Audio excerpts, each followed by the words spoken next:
Buenos días, bienvenidos a todos a otro capítulo de las charlas de Xnova International. En este caso tenemos una charla que me hace mucha ilusión porque tenemos aquí a mi amigo Juan Borrero, encargado de exportación en el grupo Pamesa, concretamente en Navarti, del mercado americano, ¿no? Entonces, nada, es un placer, la verdad, tenerte a ti aquí. Ya nos conocemos desde hace varios años, pero bueno, poder charlar aquí tranquilamente contigo yo creo que es súper interesante y que va a salir una conversación chula que después pueda aportar valor a otras personas, ¿no? Seguro que sí. Perfecto. Pues nada, Juan, antes de empezar sí que quería también para que la audiencia un poco te ponga en contexto, que te presentes un poco sobre todo, oye, cuál ha sido tu trayectoria hasta llegar aquí. Eres un perfil, oye, joven, pero que ya tienes experiencia en muchos aspectos y que tienes un recorrido ya muy impresionante. Entonces, para que la gente te conozca, ¿no? ¿Quién es Juan? Bueno, pues como tú dices, primero de todo, gracias por tenerme, sabes que me hace mucha ilusión, como tú dices. Y yo soy Juan Borrero, ahora mismo soy comercial de exportación en la marca Navarti, ¿vale? Que forma parte del grupo Pamesa, somos 7 marcas comerciales. Y estoy encargado del mercado de Estados Unidos y Canadá, ¿vale? Llevo 2 años y medio en la empresa, 1 año y medio viajando. Y lo que suelo hacer más que nada es estar 2-3 semanas allí en el mercado dando vueltas, con reuniones focalizadas, o sea, todo planificado. Y nada, con ganas de multiplicar aquello. Qué bueno, qué bueno, qué bueno. Perfecto. También puedes contarnos un poco, para que la gente también entienda, ¿no? Un perfil como el tuyo que llega aquí, de dónde viene más a nivel de formación y cómo acaba, ¿no? Trabajando en Navarti. Tú eres de la casa, ¿no? Realmente te estudias aquí en Edén. Bueno, para quien no lo sepa, nosotros estamos ahora ubicados en Lanzadera, aquí en el Centro de Marina de Empresas, en el puerto de Valencia, con unas vistas privilegiado, estupendas. Entonces también un poco tú estudiaste, ¿no? Pasaste por EDEM inicialmente y luego ya pasaste ahí a Navarti, ¿correcto? Efectivamente. Yo hice aquí lo que es la carrera de ADE, y después ya en una feria de empleo descubrí Pamesa. O sea, me dijeron que el tema era para viajar, la cerámica, yo es un sector que no conocía realmente. No, a ti te pillaba de cero de nuevas, ¿no? Totalmente nuevo. O sea, obviamente por ser de Valencia y demás, no soy Ana, conocía lo que era un poco Pamesa y tanto, pero no sabía hasta qué punto llegaba. Bueno. Que realmente es una empresa enorme que vende a más de 170 países. Entonces, claro, cuando llegas allí de nuevo y te encuentras con aquel panorama, te impresiona. Qué bueno, qué bueno, qué bueno. Y bueno, llegué allí diciendo nada, me mandaron a Navarti, hice la entrevista en Pamesa y demás, me mandaron a Navarti y desde entonces allí muy contento. Qué bueno. Y ya un poco a lo largo de estos 2 años, ¿no? que has estado un poco ahí en la empresa, ¿cómo ha sido el recorrido? ¿Tú ya directamente empezaste como Estados Unidos o has ido luego también creciendo y luego llegaste a esta parte? ¿Cuál ha sido un poco ahí el desarrollo? En principio empiezas de prácticas. Vale. Empecé como administrativo comercial, con la idea obviamente de en un futuro viajar. Y entonces empecé allí con los mercados anglosajones tipo UK, también empecé con islas como Chipre, Grecia, mercados así más de Europa. Vale. Porque así ya puedes empezar un poco más a soltar. Una vez tú conoces el sistema, tú ya después ya puedes empezar a viajar. Pero es prácticamente imposible que seas eficiente sin conocer lo que es el sistema y cómo funciona la empresa. Totalmente. Entonces así más o menos empecé un poco. Después ya al año o cosas así empecé a viajar, fui a hacer Salle con Navarti. Fuiste a hacer Salle con Navarti, o sea, ese ya fue como el primer viaje ya de empezar, ¿no? La que bueno, precisamente... Con unas ganas, una emoción de muchos cuidados. Qué bueno, justo hace un par de semanas, ¿no? Hemos estado precisamente ahí nos vimos allí, en Versailles, nos vimos ahí. La verdad es que para nosotros era la primera feria que íbamos a nivel internacional. ¿Era la primera feria? O sea, habíamos ido mucho a ferias españolas, a Cerisama, hemos ido toda la vida, ¿no? Pero a Versailles es la primera vez que íbamos y fue una experiencia, la verdad es que a mí me gustó mucho, estuvo súper interesante. Es chulo, de verdad, las ferias ves a todo el mundo, tienes tu producto muy bien expuesto, entonces al final es algo que merece la pena. Qué bueno. Entonces, fuiste a Versailles y ya de ahí ese fue un poco el primer paso y luego ya pasaste a Estados Unidos. Es un mercado que ya estaba llevando otra persona, entraste ahí de cero, como, o sea, porque al final, ¿no? Es un mercado, hostia, es enorme. Estados Unidos, un mercado también a nivel cerámico muy potente, ¿no? ¿Cómo empiezas ahí, te familiarizas con el mercado un poco, cómo hiciste esa transición, ¿no? Hasta más o menos ya tener un buen contexto del mercado?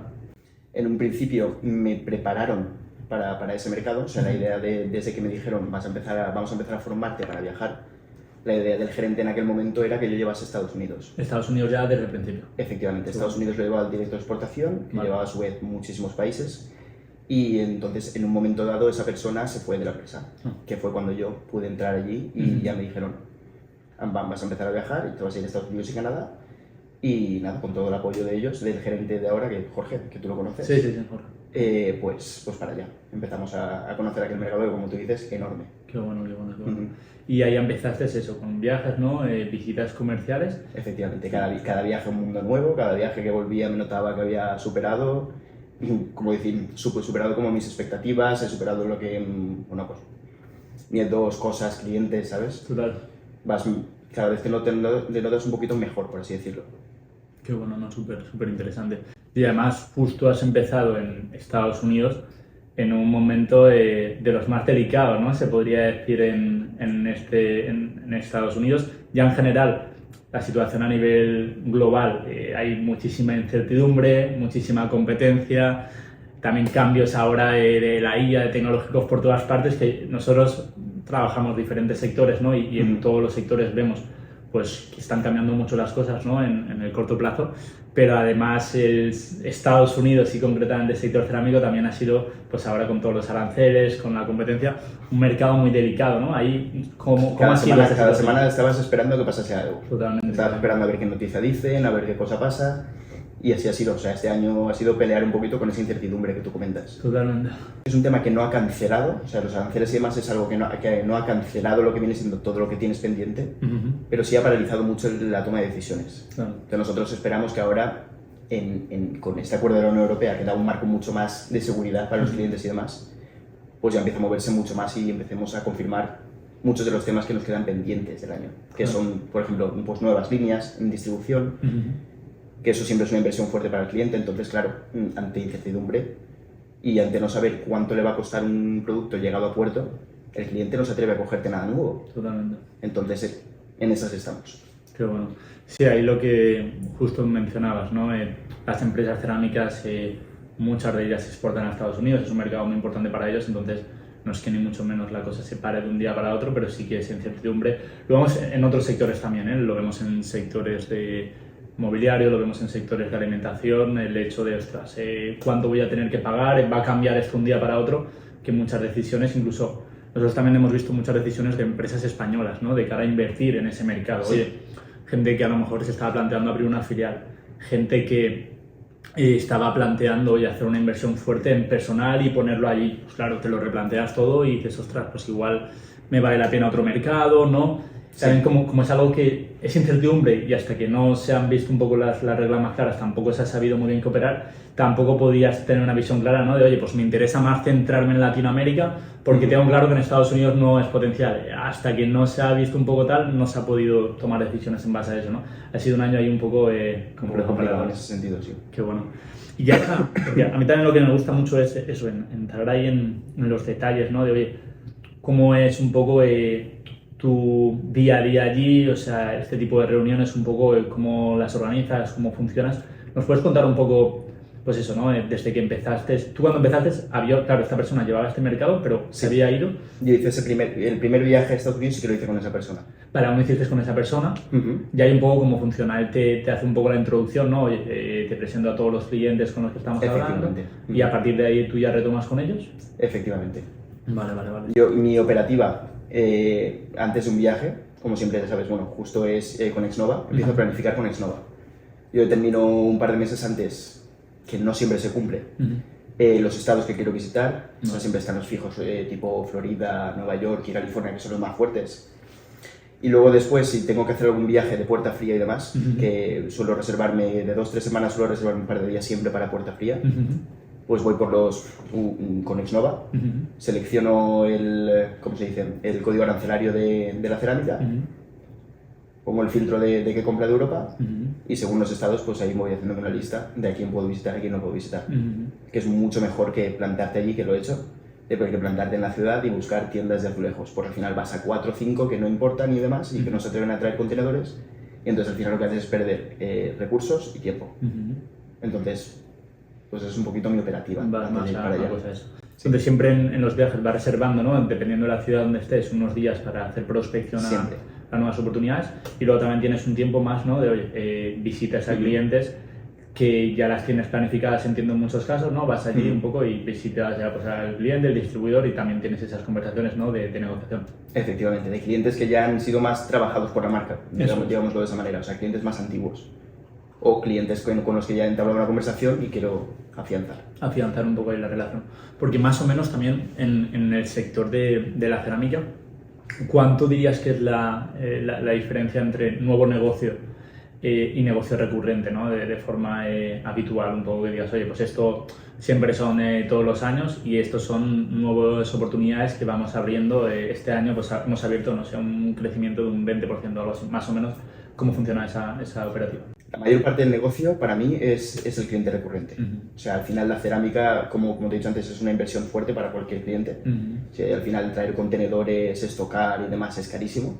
Entonces, claro, a la hora de abrir un cliente nuevo, se conoce que Estados Unidos, bueno, y en general, es algo un poco más complicado. O sea, es algo más, no es como ir y vender cualquier cosa.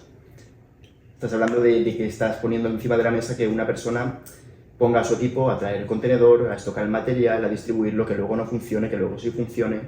Entonces es un trabajo muy de picar piedra a la hora de hacer nuevas relaciones. Pero por eso mismo te digo que la mayor parte al final es recurrente, porque una vez has empezado, ya tienes esa confianza, ¿no? Y ya vas avanzando. Ahí, ¿cuáles dirías un poco que son las claves o lo que a ti mejor te ha funcionado para conseguir abrir un nuevo cliente de cero, ¿no? De decir, oye, pues la clave es este punto aquí, o sea, y también para tener insight, ¿qué es lo que mejor te funciona a ti para conseguir establecer esa nueva relación? Lo que más me ha funcionado de principio ha sido tener poca vergüenza. Vamos a decirlo así. O sea, de coger, plantarte allí y decir que vengo de una fábrica española, tal, pues típica puerta fría. Vale. Después, trabajar primero sobre todo la confianza. Eso sobre todo, eso es lo que, eso por supuesto estoy en un proceso de aprendizaje constante, eso no se aprende de un día para otro. Y después ya presentar buen producto. Si tú tienes buen producto que el cliente ve que va a funcionar, va por todas. Vale. Pero sobre todo de confianza muy importante, obviamente el buen producto y también un poco de cara dura, ¿no? De ir ahí y pegarnos con todo el mundo. Efectivamente. Que al final para la venta no queda otra, ¿no? Nosotros aquí también lo vemos con mucho las startups, equipos de venta, tal, no sé qué. No, vamos a enviar emails, vamos a enviar mensajes de LinkedIn, tal. Sí. Sí, pero al final lo que mejor funciona es cara dura, ponerte y en nuestro caso también hay veces que nos ponemos ahí, muchas veces también es llamada fría, oye, que quiero hablar con este tío, tal, no sé qué, y ahí un poco ya empezar a entablar esa relación. Porque al final estos mecanismos, ¿no? El ponerte ahí presencialmente, el llamada fría, es un poco lo que marca la diferencia, ¿no? Es decir, emails. Pues emails, todo el mundo envía muchos emails, se automatizan muchos y hay de muchas partes, ¿no? Mensajes de LinkedIn, por lo mismo, sí, también funcionan bien. Y seguro, ¿no?, que se crean oportunidades ahí. Pero tú dices que lo que mejor te funciona es eso. Tema de emails y tal, como has trabajado también esa parte también de emails frío y tal, ¿cómo nos puedes ayudar un poquito? Tema de llamadas, tema de emails, lo he trabajado muchísimo. Eso es. Pero, o sea, de los cientos de emails que te puedo decir, cientos, he conseguido una reunión. Una reunión. Te la puedo contabilizar porque sé que he conseguido una reunión. Pero ahora, lo que he visto, luego vas a la ciudad, te presentas allí y ves como mucha gente a la que le has mandado correos que ni te han contestado, presentándote allí con cara dura, pues al final acabas haciendo algo de negocio. Una llamada también un poquito mejor que el email, siempre puedes intentar conseguir alguna reunión y ha pasado. Vale. Pero como te digo, o sea, lo mejor es ir allí. Si no te encuentras a la persona responsable, pues vuelves otro día. Si no, vas a la otra ubicación y así hasta que... Pero lo mejor es el cara a cara, para mí. Lo mejor es el cara a cara. Cara a cara y no... Cara a cara o llamada si conoces a la persona. Qué bueno. Vale, genial. Y luego también te quería preguntar, ¿no? En Estados Unidos, por ejemplo, pues tenemos la situación eso, ¿no? En el mundo de la cerámica, incertidumbre, sobre todo esta primera mitad de año con el tema de pues eso, los aranceles y toda esta situación. Y luego también tenemos, en general en el sector, también una competencia, ¿no? China, India, que está pegando fuerte, ¿no? ¿Cómo ha sido un poco eso, esa evolución? ¿La has ido viendo tú también un poco ahí para tener visibilidad, ¿no? Un poco cómo ha sido esa competencia, cómo se mueven, cómo actúan, cómo también sois capaces de pelear, un poco cómo funciona. Pues ahí básicamente lo que tiene que hacer un poquito el sector como tal es reinventarse un poco hacia el high-end, ¿no? O sea, los productos de mayor valor añadido. Esa competencia de India la vemos, o sea, es fuerte. Entonces lo que nosotros, justo desde el grupo PAMESA, han intentado, estamos haciendo, es enfocarnos un poco más al producto de mayor valor añadido. Al final reconocen la marca España, la marca italiana, los americanos como una marca de valor. Eso es. Entonces al final la diferencia de precio la puedes justificar siempre y cuando pues utilices tecnologías nuevas, aplicaciones nuevas del producto. Vale. Ahora le estamos dando un uso modular o una modularidad al producto que ayuda mucho en términos de proyectos y demás arquitectos. ¿Cómo sería eso para también entenderlo? Esta parte de la... La modularidad. Sí. La modularidad se trata de que tú, varios formatos, un azulejo de 30 por 60, Vale. tú lo puedes instalar en conjunto con un azulejo, una barbaridad lo voy a decir, ¿no? Pero de 120-120, de 1,20 m por 1,20 m. Ajá. Y tú no vas a tener ningún problema de diferencia de color, ni buena dificultad a la hora de instalar, porque todo es el mismo calibre y es el mismo espesor. Vale. Entonces puedes dar un poquito más de juego con el producto, ¿no? Vale. Entonces al final al arquitecto le gusta bastante. Súper. Vale. Y luego, a nivel de otros mercados, porque Estados Unidos, por ejemplo, ahí, ¿no? Dices que los indios a lo mejor sí que apretan más, los chinos por el tema de antidumping no tanto. En otros mercados la competencia es tan feroz como en América. Por ejemplo, nosotros, no es un mercado que llevas tú directamente, no en Latinoamérica, pero nos consta que ahí, claro, al nivel de precio, como va mucho más a precio, hostia, es más difícil entrar, ¿no? Canadá, por ejemplo, ¿cómo es en ese sentido? Canadá es un poco similar. Canadá ahora... ¿Similar a Estados Unidos o a...? Un poco similar en ese sentido, o sea, no el problema de la competencia sigue estando ahí, pero al final la marca, es lo que te digo, lo que estamos trabajando es en diferenciarnos en cuanto a marca y en cuanto a producto de alto valor, y eso el cliente canadiense lo reconoce. Lo valora. Efectivamente. Vale. Canadá entiendo que es un mercado también potente, pero ni mucho menos a nivel de Estados Unidos. Al final la gente ve Canadá como algo similar a Estados Unidos, pero realmente no sé si es una octava parte de la población. Realmente no hay tanto mercado como parece como Estados Unidos. Ya. Pero tú comentabas de Latinoamérica, sí, o sea, sí que se nota ahí sí que son mucho más sensibles los mercados chinos, o sea, las fábricas chinas, las fábricas indias y demás, en Sudamérica se hacen mucho más de notar.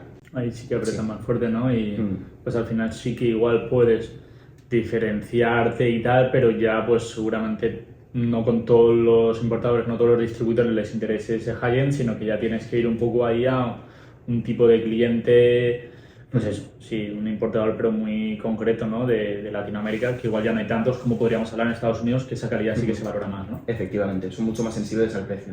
Eso es. Porque un importador de Estados Unidos, o sea, uno que te compre a ti, entiendo que también tendrá una gama bastante más baja enfocada en proveedores indios, o los que te compran a ti normalmente están en un tier que ya no trabaja normalmente con estas empresas indias. ¿Cómo es un poco ahí el planteamiento? Depende. O sea, al final el mercado americano tiene... el cliente de Miami no es el mismo que el del norte de Florida. No. ¿Sabes? Es muy diferente. Hay clientes de todo tipo. Yo intento enfocarme más a clientes que trabajen más con España e Italia, que con gente que tenga un poco más de todo. Porque el cliente que trabaja con España e Italia le gusta. Recibe un buen servicio, recibe un buen producto y al final no es un precio de locura. El que vaya comprando a India muchas veces dices, ostras, hay que ir con cuidado porque igual no valora tanto la calidad que nosotros podemos aportar, ¿no? Efectivamente, Alma. Vale, súper.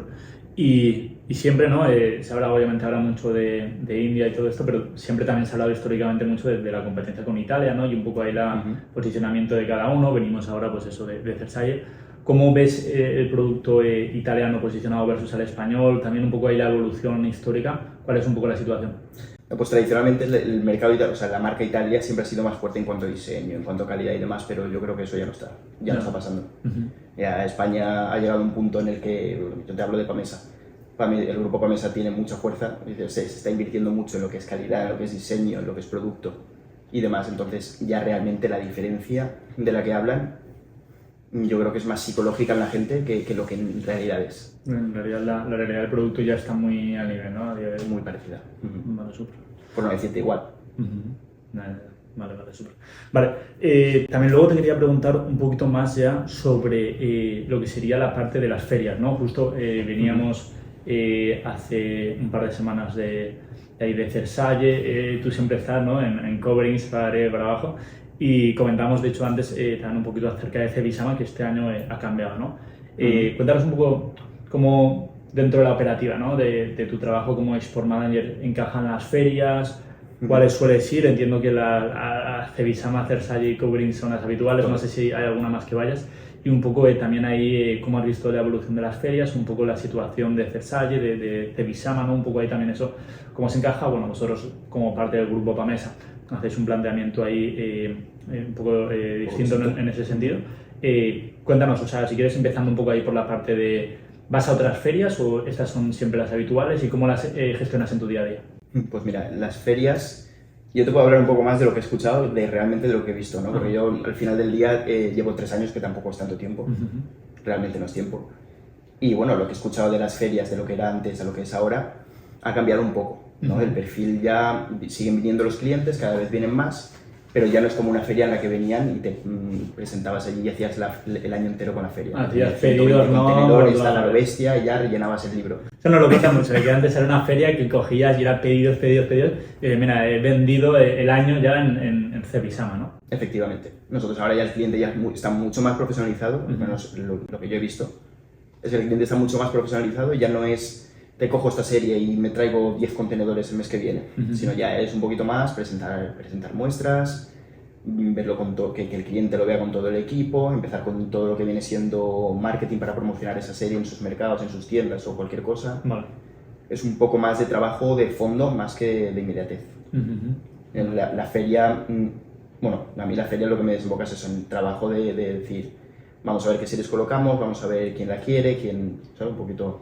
También un poco testear, ¿no? El producto y ver un poco el encaje, ¿no? Muy importante. O sea, tú al final en la feria tienes la oportunidad de presentar el producto ya no de un taco, por ejemplo, por así decirlo, de un trozo de azulejo, sino tú tienes la oportunidad de presentar el azulejo bien, en un panel, en un ambiente, lo que sea. Entonces, cuando la gente lo ve, pues sí que te dice, pues este color lo quiero un poquito más clarito, esta peta la quiero un poco menos marcada, un poco más. ¿Sabes?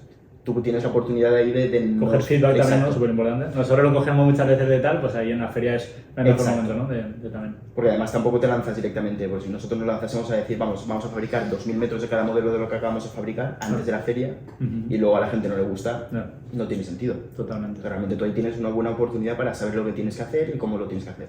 Qué bueno. Entonces tú focalizas mucho más. Sí, no, súper interesante.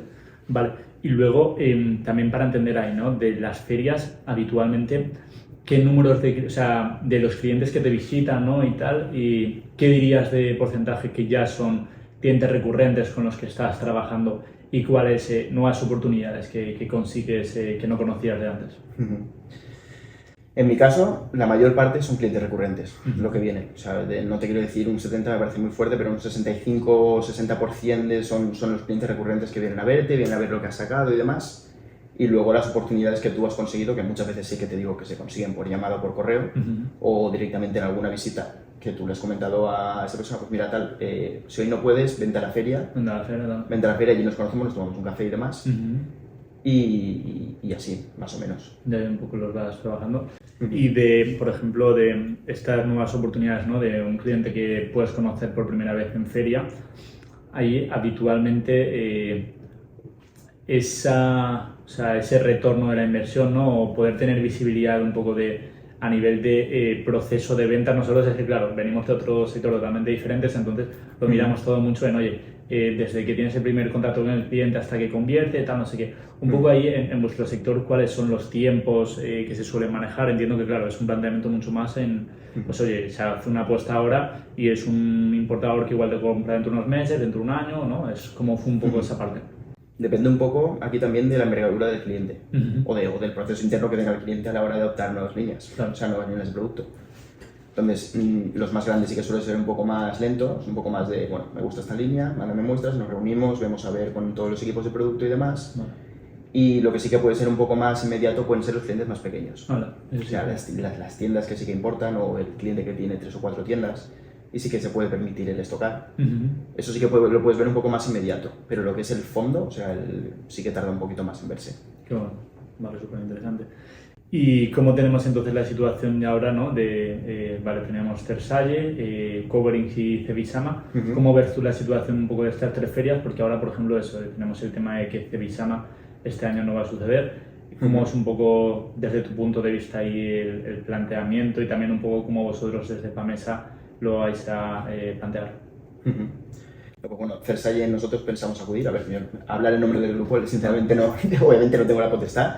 Pero sí que te puedo decir que nosotros Versailles estamos muy contentos con ella. Versailles al final es número 1, ¿no? Es la más fuerte de todas. La más potente de todas y es clave. Efectivamente. Y nosotros Cepisama, pues bueno, la decisión que se tomó hace unos años es de toda esa inversión que se hace en la feria, pues realizar a nuestros showrooms, tenerlos abiertos todo el año y al final es en lo que nos queremos enfocar a la hora de Cebisama. Entonces sí que es verdad que la última semana de febrero continuaremos haciendo la Gamesa Experience, Vale. o sea que de todas las marcas celebraremos lo que viene siendo la feria en estos showrooms. Vale. Y bueno, luego Coverings también acudiremos. Coverings, que será en Las Vegas este año, ¿no? Este año en Las Vegas, sí. Vale, qué bueno, qué bueno, qué bueno. A ver, Sí, sí. nosotros también Tenemos estamos ganas. siguiendo. Tenemos ganas de ir para por allá. ahí. Qué bueno. Y ya un poco para cerrar con esta parte de las ferias, ¿cuál es un poco la operativa de las ferias? ¿No? Porque hay como mucha ceremonia pre-feria, durante la feria, post-feria, para lo que es una figura, ¿no? de un comercial. ¿Cómo es estas oportunidades antes de la feria, el trabajo de antes, de durante y después? ¿Cómo funciona un poco ahí? El de antes al final es intentar traer a toda la gente que puedas, Vale. o sea, llamar a clientes, visitarles, ya insistirles de que vamos a estar en la feria. Vale. A clientes, en tu caso, cada uno de tu zona, ¿no? Tú al final, Exacto. todos tus clientes, incluso oportunidades nuevas, oye, vamos a estar en Cersalle, vamos a estar en Coverings, Han pasado venid por aquí, para allá, estamos estamos en el stand y efectivamente. tal. Vale, vale, vale. O sea, mucho trabajo al principio de, oye, no de prospección, ¿no? Pero de captar oportunidades para que vengan. Efectivamente. Vale. Y luego ya el durante es pues ya lo que nos viste ahí en la feria, a lo bestia. Ah. El que venga por allí, hacer las citas, el que venga, bueno, las citas al final, las que conciertas en feria, al final si a las 9, pues al final ya sabes que nunca es a la hora. Entonces Claro, claro. vas un poquito a lo bestia, a lo que te viene en ese momento, ayudando a compañeros, tal, un poquito de todo. Y ya luego el post, pues prácticamente lo más importante. Lo más importante, ¿no? O sea, el Pues, salir a morder. eso es. Ahí cómo funciona esa parte, porque a nosotros nos pasa mucho, ¿no? De que siempre después de las ferias, la semana después todo el mundo como desaparece y es en plan, no, es que estamos en la semana después de feria y a tope. Ahí es mucho trabajo de seguimiento, ¿no? De, oye, ya intentar agendar next steps para avanzar con todas las oportunidades y no se queden en el aire, ¿no? Exacto, plantear próximos viajes, de quién te venía a visitar, con quién a quién vas a ir realmente para cerrar una venta, no viajar por viajar. Pues es un poquito más de planificación y bueno, y de hacer follow-up, o sea, correos, llamadas y lo dicho. Qué bueno, vale, súper interesante. Oye, pues a ver si por Coverings nos vemos este próximo año. Por ahí, A ver si es verdad. Lo intentaremos, a ver si hay posibilidad. Qué bueno. ¿Cómo es la diferencia entre Coverings y una feria, por ejemplo, como Cersalle, ¿no? Porque nosotros, Cersalle, vale, la hemos visto, Cebisama también la tenemos muy controlada. ¿Cómo es Coverings comparado con estas ferias? No, Coverings sí que lo ves mucho más, o sea, el tipo de cliente es el americano, el canadiense, de Latinoamérica. Vale. O sea, es mucho más, es un tema mucho más focalizado. Focalizado. No ves clientes de aquí, de allá, de Europa, de Asia y demás, ves puramente a tus clientes o gente de la zona. Eso es.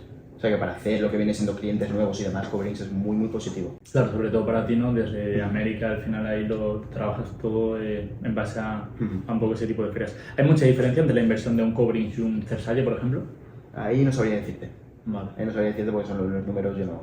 Claro, no. Al final es, sí, o sea, planteamientos totalmente diferentes. Yo Sí entiendo. que es verdad que es caro, obviamente, Coverings, porque tienes que mandar lo que es todo el material para allá a Estados Unidos, la feria, bueno, los típicos gastos de feria, mover a todo el mundo para allá. Sí. Pero realmente no sé decirte exactamente cuál de ellas. ¿Cuál es la No estoy en ello. diferencia? No, siempre. Súper.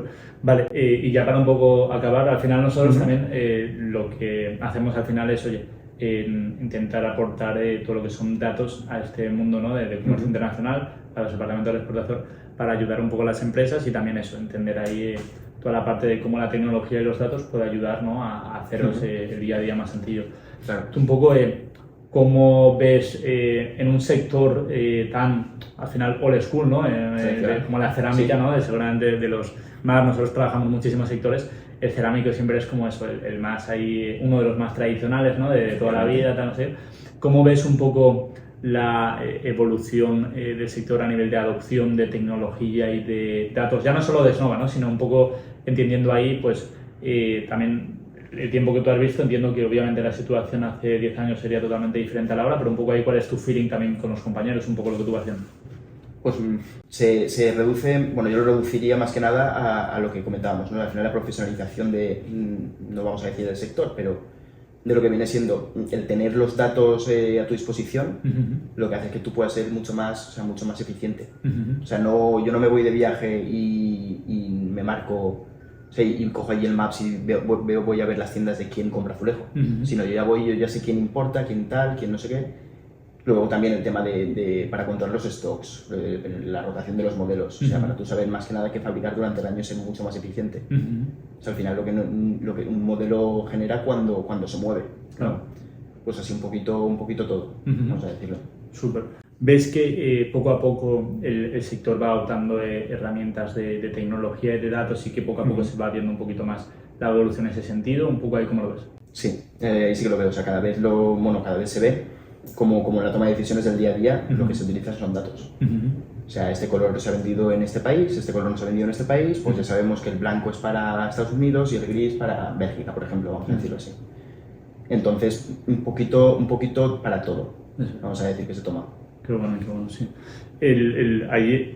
Hay otras partes, ¿no? Nosotros siempre hay sectores que nos sorprenden mucho más, no tanto por la parte de datos, que sí que vamos viendo que, por ejemplo, el sector cerámico lo ha adaptado muchísimo, y nosotros la verdad es que de empresas cerámicas de Castellón, no todas, pero con la gran mayoría de ellas trabajamos, pero sí que, por ejemplo, comparando con otros sectores, a nosotros nos llama mucho la atención el tema de tecnologías como el CRM, ¿no? Que es algo bastante curioso, pero en el sector de la cerámica es algo que no se utiliza tanto en prácticamente ninguna empresa, ¿no? ¿Tú cómo lo ves? O sea, ¿en algún momento se llegará a utilizar o ya pasaremos a un tema de inteligencia artificial que directamente ya nos lo hará solo y ni siquiera trabajaremos con CRM? Un poco tú eso, ¿cómo lo ves? El CRM sí que es algo que se plantea, pero que, bueno, por ahora nosotros no hemos llegado a utilizar. Yo sí que he tenido CRMs en otros trabajos tipo HubSpot, ¿verdad? Vale, sí, nosotros trabajamos con HubSpot. Yo he trabajado en HubSpot y demás, así que es verdad que sería útil, o sea, a la hora de, por ejemplo, si yo mañana me voy a otro sitio o lo que sea, pues la persona que viene detrás sabe perfectamente lo que he hecho. O sea, entonces, sí que lo veo algo que debería adoptarse. Qué bueno. Pero bueno, ya veremos. Es poco a poco. Exacto. Y sí, o sea, al final, y a mí no me extrañaría eso de que llegara un momento en el que ahora también se están generando con todo este tema de inteligencia artificial, ¿no? Ya CRMs que prácticamente trabajan solos para ti y tal, pues que llegue un momento que el CRM no sea ni el comercial quien tiene que ir metiendo los datos, sino que funcione todo y algo en ese sentido, ¿no? Vale, también te quería preguntar un poco, ya para cerrar y no para vender, pero un poco para también que la gente escuche, ¿no? Un poco tu experiencia, si puedes contarnos algún caso concreto en el que tú, a través de los datos del comercio internacional, a través de los datos de Snova, has conseguido un ejemplo así de un caso de uso que te hayas conseguido un nuevo cliente, una nueva oportunidad, una reunión que te hayas podido preparar con un insight específico de, oye, pues yo he visto que trabajo con este proveedor o algo así. ¿Alguna anécdota así que podamos contar? Por supuesto. Y de hecho es el último viaje. El último viaje lo hice la primera semana de septiembre. Y yo una vez estaba allí ya de hecho estaba en concreto en California. Y a mí en un momento dado se me cae el viaje de la semana siguiente. Yo me iba para Chicago y al final no pude por un tema del representante y demás. Yo digo, vaya por Dios. ¿Y ahora qué hacemos? Entonces, pues bueno, pues saqué Xnova y iba ahí viendo y vi que en concreto en Texas había mucha oportunidad. Ya lo sabía, tenía una idea más o menos, pero yo quería focalizarme en un par de ciudades. Entonces, en ese tipo de ciudades, en esas ciudades, las reuniones que conseguí fueron más que nada por Snova. ¿Fueron bien? Fueron bien. Conseguimos cerrar 2 buenas cuentas, así que la verdad que útil es la herramienta. Ya no lo digo de es muy útil. Para un área manager es muy útil esta herramienta. No estaba preparado, lo prometemos este caso. Yo me la jugaba un poco, digo, a ver ahora si no. Pero mira, pues justo del último viaje, pero podemos seguir, ¿eh? O sea, yo... no, está bien. Era más que nada también un poco para dar ese insight. Vale, y última pregunta. Tú este tema de la IA, ¿estás un poco ahí familiarizado? ¿Cómo lo ves un poco en el mundo de las ventas, de los comerciales? ¿A favor o en contra? Un poco, ¿cuál es ahí la situación? A favor. Yo, como te he dicho, para mí la mayor parte de la venta, aunque suene old school, es plantarte delante del cliente. Entonces, al final la IA lo utilizas como una herramienta de refuerzo. Eso es. Justo. Ahí nosotros tenemos precisamente esta visión, ¿no? De que el trabajo del cara a cara, del apretón de manos, de conocerse en una cena, en una comida, ¿no? Esa relación al final es una parte fundamental en la venta y sobre todo en la venta cuando hablamos ya de un ticket significativo como los que estamos hablando. Y pensamos que precisamente los datos lo que van a hacer y cada vez están haciendo ya más en el futuro es facilitar esas relaciones y hacerlas pues, de forma más efectiva, más eficiente. Sí que precisamente lo que tú, ¿no? Pues seguramente esas relaciones que ahora estabas estableciendo en Texas y que a lo mejor mañana estableces en otro mercado, pues que sin datos hubieras tenido más dificultades para, oye, coger y en un viaje tal, no sé qué, centrarlas y luego también poder desarrollarlas pues, de forma más efectiva y que con herramientas y con datos digas, oye, pues vamos a ser capaces de establecer estas relaciones, de conseguir estos clientes, vender más, apoyándonos de esta última tecnología y los datos. Así que súper interesante y totalmente a favor de ese planteamiento. Oye, pues yo creo que hemos tocado los principales puntos y que también a nivel de tiempo es un poco lo que nos habían mandado que más o menos teníamos que cumplir. Así que nada, te agradezco muchísimo tu tiempo, Juan.